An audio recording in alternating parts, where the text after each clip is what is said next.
रात के अंधेरे में जब आकाश सन्नाटे से भरा था, तभी एक ऐसी घटना घटी जिसने देवताओं, राजाओं और भाग्य तीनों की दिशा बदल दी। एक महान योद्धा आसमान से गिर रहा था और एक पक्षी उसे बचाने के लिए अपने प्राणों की बाजी लगा रहा था। लेकिन यह केवल एक जीवन बचाने की कहानी नहीं थी। यह एक ऐसे वचन की शुरुआत थी जो आगे चलकर इतिहास की सबसे बड़ी लड़ाई का कारण बनने वाला था। कौन था वो पक्षी?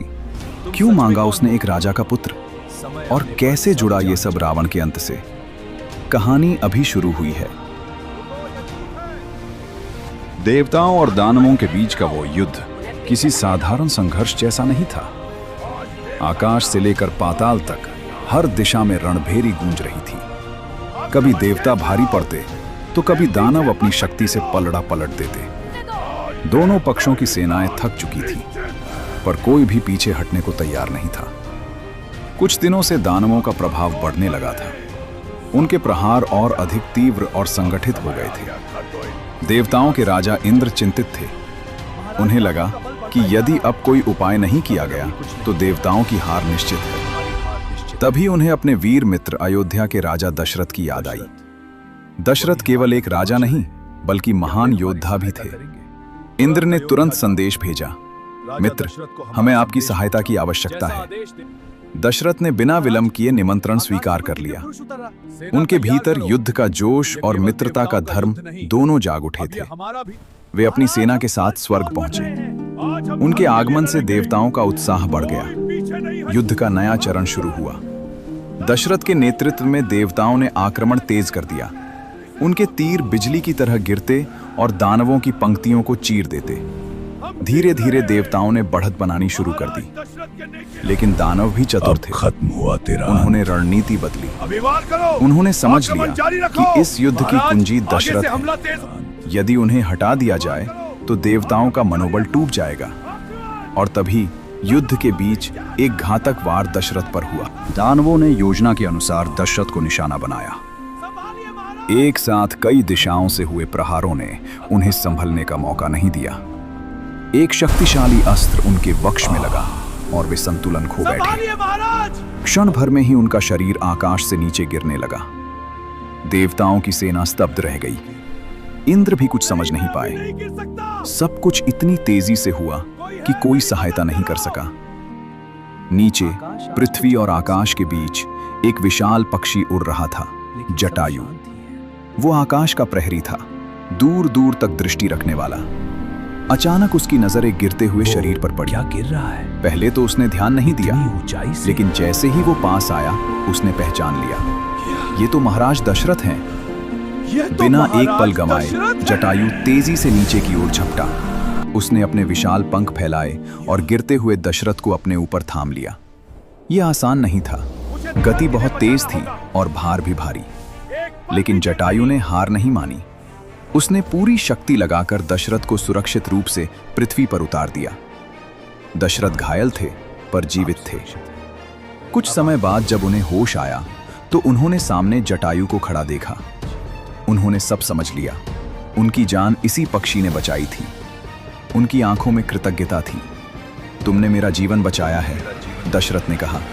मैं तुम्हारा ये उपकार कभी नहीं भूलूंगा। मांगो, क्या चाहते हो? जटायु कुछ क्षण चुप रहा। फिर उसने एक ऐसा वर मांगा जिसने भविष्य की दिशा बदल दी। जटायु ने शांत स्वर में कहा, महाराज, जब आपको प्रथम पुत्र प्राप्त हो तो उसे मुझे सौंप दीजिए। दशरथ एक पल के लिए चौंक गए। जब आपको प्रथम पुत्र ये कोई साधारण मान नहीं थी, तो उसे मुझे सौंप दीजिए। लेकिन रघुकुल की परंपरा उनके रक्त में थी। प्राण जाए पर वचन न जाए। उन्होंने बिना हिचक हामी भर दी। समय बीता। दशरथ का विवाह हुआ। वर्षों तक संतान न होने का दुख उनके साथ रहा। अंततः उन्होंने पुत्र कामेष्टि यज्ञ कराया।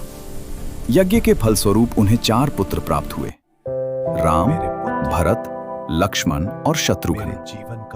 चारों राजकुमार बड़े होने लगे। विशेष रूप से राम, जिनके व्यक्तित्व में अद्भुत तेज और करुणा थी। एक दिन जब राम कुछ बड़े हो चुके थे, जटायु अयोध्या पहुंचा। दशरथ ने उसे देखते ही पहचान लिया। उन्हें अपना वचन याद आ गया। राजमहल में सन्नाटा छा गया।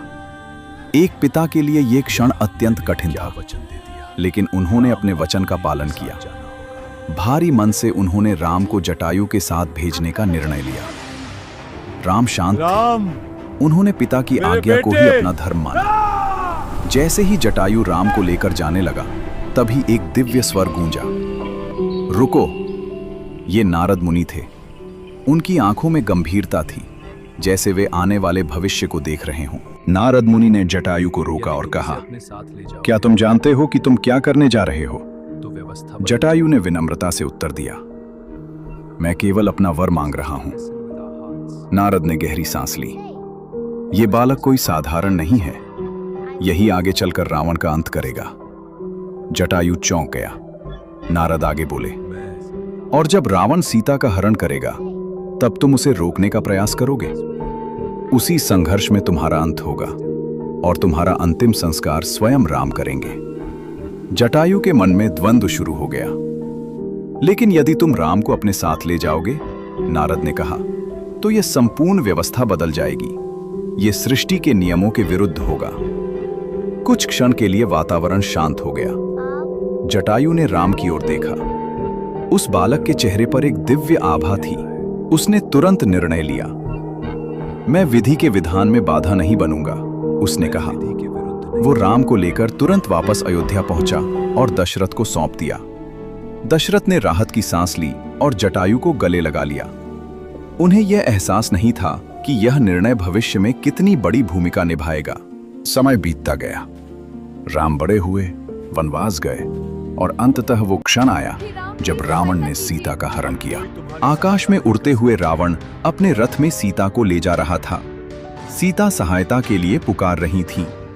तभी जटायु ने उनकी आवाज सुनी। वह तुरंत रावण के सामने आ खड़ा हुआ।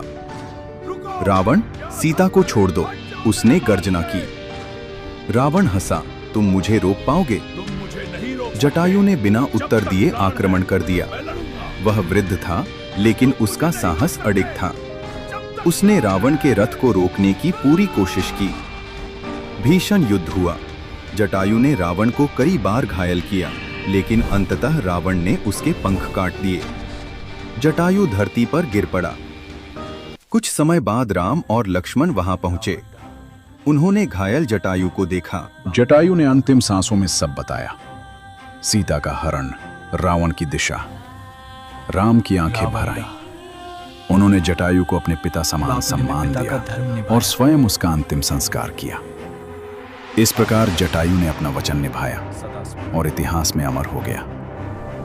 अगर इस कहानी ने आपको अंत तक बांधे रखा, अगर जटायु का साहस और राम का वचन आपके दिल को छू गया, तो यही मत रुकिए। ऐसे ही अनसुने प्रसंग और रोमांचक कथाओं के लिए हमारे साथ जुड़े रहिए। लाइक करें, सब्सक्राइब करें, क्योंकि अगली कहानी में फिर खुलने वाला है एक नया रहस्य।